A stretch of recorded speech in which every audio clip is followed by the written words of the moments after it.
नमस्कार, मैं हूं निशांत कुमार आज़ाद और मेरे साथ में हैं उत्तर प्रदेश सरकार के टूरिज्म, कल्चर और religious affairs minister Neelkanth Tiwari जी।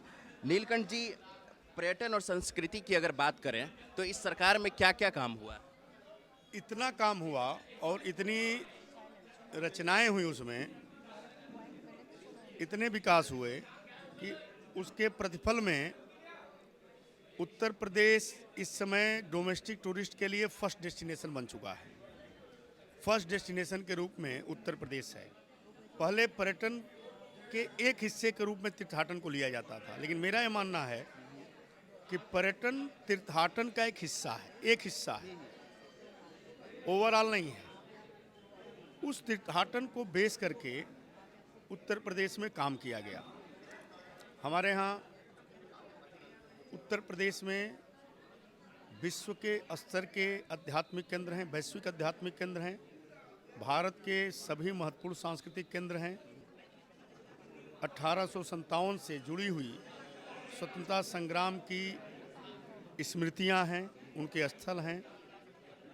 अनेक प्राकृतिक सौंदर्य से जुड़े हुए केंद्र हैं, लेकिन इस पर पहले किसी ने काम नहीं किया था। भारतीय जनता पार्टी की सरकार बनने के बाद माननीय प्रधानमंत्री जी की प्रेरणा और मार्गदर्शन में उत्तर प्रदेश के यशस्वी मुख्यमंत्री आदरणीय योगी आदित्यनाथ जी महाराज जी ने ऐसे सभी स्थानों के विकास की योजनाओं पर काम किया। पर्यटन मंत्री के नाते, धर्माधिकार मंत्री के नाते, संस्कृति मंत्री के नाते इन सभी चीज़ों को देखने का अवसर मिला।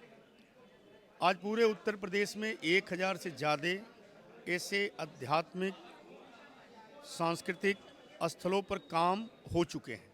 हमारे यहाँ ऐसे करके अन्य भी जो हमारे प्राकृतिक सौंदर्य हैं, हमारे इको टूरिज्म के केंद्र हैं, उनको विकसित करने का काम लगातार किया जा रहा है। आध्यात्मिक केंद्रों का जब बहुत सर्किट की हम चर्चा करते हैं तो यदि हम सारनाथ में चर्चा करते हैं तो वहाँ लाइट एंड साउंड शो शुरू हो गया है। साथ ही साथ कंप्लीट डेवलपमेंट के लिए 100 करोड़ रुपया माननीय प्रधानमंत्री जी की प्रेरणा से माननीय मुख्यमंत्री के नेतृत्व में पर्यटन विभाग ने वहाँ पर अलॉट कर दिया है।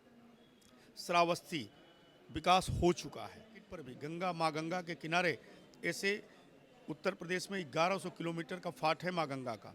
उस फाट के किनारे करीब 1000 गांव ऐसे हैं जो 1000 से ज़्यादा की आबादी हैं।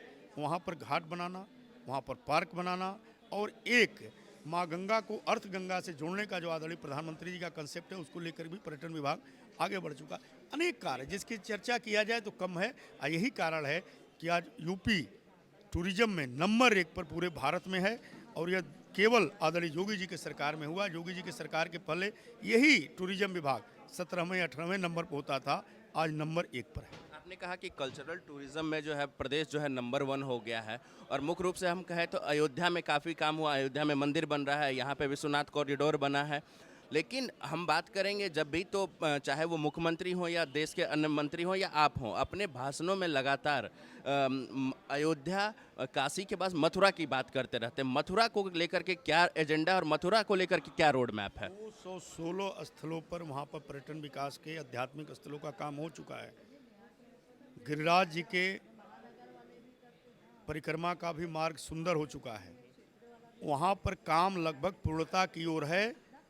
और जैसे श्री विश्वनाथ धाम का काम हुआ, अयोध्या जी में रामलला के जन्मभूमि पर भव्य मंदिर और अयोध्या जी का सुंदरीकरण, उसी तरह ब्रज क्षेत्र में भी, वृंदावन मथुरा में भी काम लगभग हो चुके हैं। थोड़े बहुत जो बचे हैं सरकार आते ही वो भी पूरा हो जाएगा। पूर्वांचल में टिकट वितरण की अगर हम बात करें तो जब टिकट वितरण हुआ तो उसको लेकर के एक आम राय बनी कि जो टिकट वितरण में जो है कई सारे सिटिंग एमएलए की टिकट काटी गई और जो दूसरी पार्टी से आए हुए कुछ लोग थे जो नई नई पार्टी में आए थे उनको टिकट दी गई। इसके ऊपर आपको क्या कहना है? मेरी जानकारी में ऐसा कोई विषय नहीं है।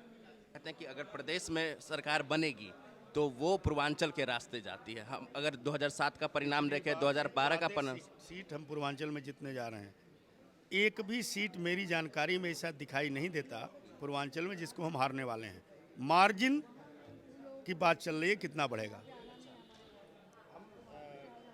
अगर एक अंतिम सवाल, पूर्वांचल की बात करते, चाहे वो राजभर पार्टी छोड़ के जाते, स्वामी प्रसाद मौर्य छोड़ कर जाते और ये सभी पूर्वांचली कई सीटों पर लड़, इसका कितना प्रभाव पड़ेगा परिणाम के ऊपर? देखिए 2019 में 2017 में हर प्रकार के प्रयोग हो चुके हैं। 2017 में दो लड़कों की जोड़ी कांग्रेस सपा दोनों साथ हो गए, दोनों साथ होने के बाद भी कुछ नहीं कर पाए। 2019 में सपा बसपा साथ आ गई, राजभर भी उनके साथ हो गए एक तरह से, लेकिन कोई असर नहीं पड़ा।